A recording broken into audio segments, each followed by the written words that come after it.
I was ambassador sitting in New York, and Erskine Bowles, who was chief of staff, calls me up, and he says, if the president were to call you tomorrow, would you take the call? And you think, that's crazy. Of course I'd take the call. And he said, if he were to ask you to be Secretary of State, would you say yes? And another crazy question. And I said, of course. He said, well, go home because the president is going to call you tomorrow. Go home to Washington. So I go back to Washington.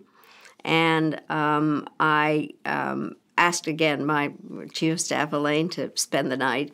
And so in the morning I get up, and I didn't even want to take a bath for fear that I'd miss the phone call.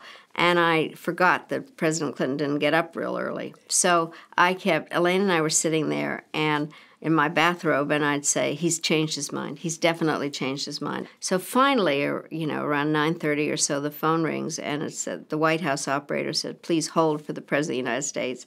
And then they put on some terrible music, and I'm sitting there, and I'm saying, he's changed his mind. He's changed his mind. And he finally gets on, and he says, Madeline, will you be my Secretary of State? So it was a completely magical moment.